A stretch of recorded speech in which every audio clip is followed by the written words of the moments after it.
ఇక వివరాలు చూసినట్లయితే మహానంది క్షేత్రంలో కొన్ని రోజులుగా గోశాల ప్రాంగణంలో సంచరిస్తున్న చిరుతపులి తాజాగా రూటు మార్చుకుంది.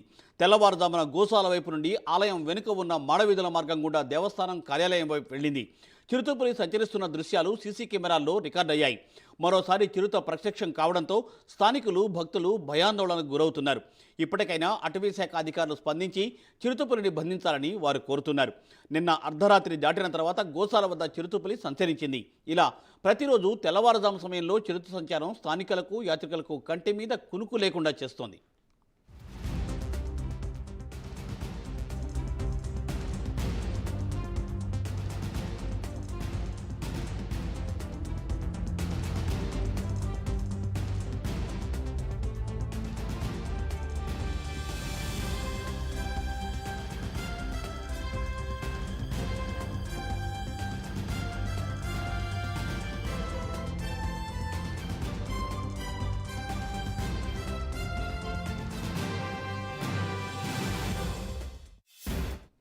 మహానంది క్షేత్రంలో కొన్ని రోజులుగా గోశాల ప్రాంగణంలో సంచరిస్తున్న చిరుతపులి తాజాగా రూటు మార్చుకుంది.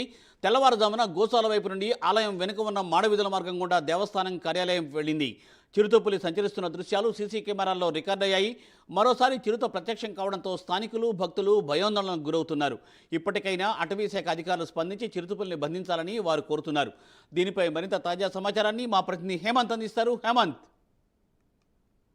ఏదైతే మహానంది క్షేత్రంలో ఏదైతే మరోసారి చిరుత ప్రత్యక్షమైంది, ఈ రోజు తెల్లవారుజాము సమయంలో ఈ చిరుత ఏదైతే మొత్తం మీద అయితే గోశాల అంటే గత 2-3 రోజుల నుంచి గోశాల వైపుగా సంచరించినటువంటి ఏదైతే చిరుత పులి ఉందో, ఇప్పుడు తాజాగా ఈ రోజు ఏదైతే తెల్లవారుజామున గోశాల వైపు నుంచి ఏదైతే మాడవీధుల మార్గం ద్వారా దేవస్థాన కార్యాలయం వైపు అయితే వెళ్ళింది. ఈ దృశ్యాలు మొత్తం మీద అయితే సీసీ కెమెరాల్లో అయితే రికార్డ్ అయ్యాయి. మొత్తం మీద అయితే మరోసారి ఈ రోజు తెల్లవారుజామున ఈ చిరుత ప్రత్యక్షం కావడం అన్నది కొంత మరోసారి ఎవరైతే స్థానికులు అవ్వచ్చు, యాత్రికులు అవ్వచ్చు, కొంత భయాందోళనకైతే గురవుతున్నారు.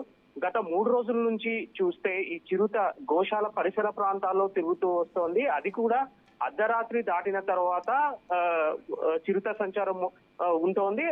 లేకపోతే ఉదయం అంటే తెల్లవారు 5 లోపల ఈ గోశాల చుట్టూ ఆ పరిసర ప్రాంతాల్లో అయితే తిరుగుతూ వస్తోంది. అయితే ఈ రోజు రూటు మార్చి ఇటు సైడ్ రావడం అంటే ఏదైతే ఆలయం మాడవీధులు అలాగే ఈవో కార్యాలయం వైపు రావడం కొంత స్థానికులు అయితే భయాందోళనకు గురవుతున్న పరిస్థితి. ఎందుకంటే ఇటు సైడ్ ఏదైతే ఈ మాడవీధులు అలాగే గోశాల నుంచి మాడవీధులు ఈవో కార్యాలయం ఇదంతా జనసంచారం ఎక్కువగా ఉంటుంది. ఒకవేళ తెల్లవారుజామున కాకుండా పగటిపూట చిరుతపులి వస్తే పరిస్థితి ఏంటి అన్నది ఇప్పుడు ఎవరైతే యాత్రికులు అవ్వచ్చు అలాగే స్థానికులు భయాందోళన వ్యక్తం చేస్తున్న పరిస్థితి.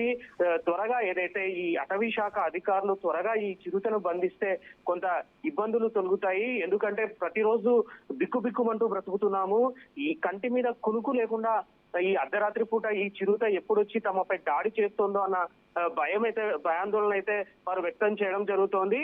ఇప్పటికే 2 రోజుల క్రితం ఏదైతే అటవీ శాఖ అధికారులు ఎక్కడైతే ఈ గోశాల వద్ద అయితే మొత్తం మీద అయితే పరిశీలించడం జరిగింది. చిరుత పాదముద్రలు ఏవైతే ఉన్నాయో వీటిని పరిశీలించడం జరిగింది. ఆ పరిసర ప్రాంతాలు ఎక్కడైతే ఈ గోశాల ఉందో ఆ గోశాల పరిసర ప్రాంతాలను అయితే క్షుణ్ణంగా పరిశీలించడం జరిగింది. ఎవరైతే టైగర్ ప్రాజెక్ట్ ఫీల్డ్ డైరెక్టర్ మూర్తి అలాగే డిప్యూటీ డైరెక్టర్ అనురాగ్ మీనన్ ఈ క్షేత్ర పరిధిలోని గోశాల వద్ద 2 రోజుల క్రితం అయితే చిరుత సంచారం ఎక్కడైతే ఉందో అక్కడ పరిశీలించడం జరిగింది. కొన్ని సూచనలు కూడా ఎవరైతే ఆలయ అధికారులకు వాళ్ళు చెప్పడం జరుగుతుంది. ఏదైతే చిరుతపులి సంచారం ఎక్కడైతే ఈ గోశాల వద్ద ఉందో ఆ చుట్టుపక్కల ప్రాంతాల్లో కూడా ప్రజలు అప్రమత్తంగా ఉండాలి. ఏదైతే ఈ చిరుత సంచరించే ప్రాంతంలో ఎటువంటి పరిస్థితుల్లో చెత్తా చెదారం వేయడం కానీ ప్లాస్టిక్ వేయడం కానీ చేయొద్దంటూ చెప్పడం జరుగుతోంది. అదే విధంగా రాత్రిపూట 9 గంటల లోపల క్షేత్ర పరిసర ప్రాంతాల్లో ఈ ఏవైతే వ్యాపార సముదాయాలు ఉన్నాయో వీటిని ఖచ్చితంగా మూసివేయాలని వారు చెప్పడం జరుగుతోంది. దీనిపైన ప్రత్యేక శ్రద్ధ వహించాలని ఇప్పటికే ఆలయ అధికారులకైతే వాళ్ళు సూచన చేయడం జరిగింది. ఎందుకంటే నల్లమల్ల అటవీ ప్రాంతానికి మహానంది క్షేత్రం చాలా దగ్గరగా ఉంటుంది. సో అటవీ ప్రాంతం నుంచి తరచుగా ఇటు చిరుతపులి వస్తూ ఉండడం అన్నదే ఇప్పుడు కొంత ఇబ్బందులు అలాగే భయాందోళన వ్యక్తం చేస్తున్న పరిస్థితి. మరోవైపు అక్కడ అలర్ట్ చేయాలనేసి ఇప్పటికే ఎవరైతే అటవీ శాఖ అధికారులు సూచించడం జరుగుతుంది. ఏదైతే మొత్తం గోశాల చుట్టూ అంటే ఫెన్సింగ్ చుట్టూ ఇప్పుడైతే గోశాల గత 3 రోజుల నుంచి గోశాల వైపు ఎప్పుడైతే తిరిగిందో ఆ చుట్టుపక్కల ఫెన్సింగ్ చుట్టూ గ్రీన్ మ్యాట్ ని ఏర్పాటు చేయించారు.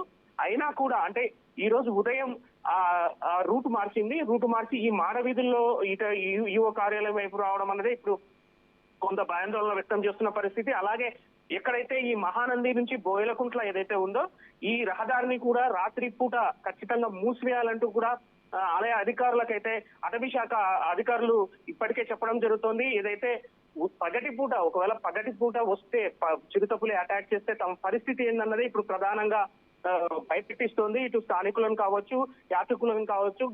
గత అంటే ఈ నల్లమల్ల అటవీ ప్రాంతంలో గత వారం రోజుల నుంచి ఈ చిరుత సంచారం జరగడము, అలాగే ఒక 4 రోజుల క్రితం ఏదైతే పచ్చర్ల గ్రామ సమీపంలో ఒక మహిళపై దాడి చేసి ఒక ఆమెను చంపడం జరిగింది. ఇప్పుడు మరోసారి అలాంటి పరిస్థితి వస్తే తమ పరిస్థితి ఏంటి అన్నదే ఇప్పుడు పెద్ద ఇబ్బందులు, భయాందోళన వ్యక్తం చేస్తున్న పరిస్థితి అయితే కనపడుతోంది. మొత్తం మీద అయితే అటవీ శాఖ అధికారులు వెంటనే ఈ చిరుతను బంధించాలని చెప్పడం జరుగుతోంది. అయితే అటవీ శాఖ అధికారులు కొంత నిర్లక్ష్యంగా ఉంటున్నారంటూ భక్తులు ఆందోళన వ్యక్తం చేస్తున్న పరిస్థితి, ఆగ్రహం వ్యక్తం చేస్తున్న పరిస్థితి అయితే కనపడుతోంది. అయితే మరోవైపు అటవీ శాఖ అధికారులు కూడా దీనిపైన కొంత కసరత్తు అయితే చేస్తున్నారు. ఎక్కడెక్కడికి వెళ్తోంది, ఎలా దిశ మార్చుకుంటుంది అన్న దానిపైన కూడా కొంత పరిశీలిస్తూ వస్తున్నారు. ఎందుకంటే గత 3 రోజులు వరుసగా గోశాల వైపు వచ్చిన ఏదైతే చిరుత ఉందో ఈ రోజు రూటు మార్చి ఇటువైపు రావడం అన్నది ఇప్పుడు కొంత జాగ్రత్తగా ఉండాలి. ఎక్కడికక్కడ ఫ్లెక్స్లు కూడా ఏర్పాటు చేశారు ఇప్పటికే ఆలయ అధికారులు. ఎందుకంటే ఆలయ పరిసర ప్రాంతాలు మాడ వీధులు అన్నది జనసంచారం ఎక్కువగా ఉంటుంది, భక్తుల సంచారం ఎక్కువగా ఉంటుంది కాబట్టి ఆ ఫ్లెక్సీలు ఏర్పాటు చేయడం కూడా జరిగింది. అప్రమత్తంగా ఉండాలి, ఏదైనా సమాచారం తెలిస్తే తమకు చెప్పాలంటూ వారు ఇప్పటికే చెప్పడం జరుగుతోంది. మరోవైపు అటవీ శాఖ అధికారులు ఈ నల్లమల్ల అటవీ ప్రాంతం లో కాకుండా మరో 2 పులులు కూడా ఈ నల్లమల్ల అటవీ ప్రాంతంలోని చెలమ, రుద్రవరం రేంజ్ గ్రామాల్లో తిరుగుతూ ఉంటుంది. అక్కడ కూడా కొంచెం జాగ్రత్తగా ఉండాలనేసి అటవీ శాఖ అధికారులు అయితే చెప్పడం జరుగుతుంది. మొత్తం మీద అయితే ఇప్పుడు ఈ రోజు తెల్లవారుజామున ఏదైతే గోశాల నుంచి రూటు మార్చి ఇటువైపు ఏదైతే ఈ మాడ వీధులు అలాగే ఈఓ కార్యాలయం రావడం అన్నది కొంత స్థానికులు, యాత్రికులు బెంబేలెప్పిస్తుందని చెప్పాలి. Murthy, thank you Hemanth, thanks for update.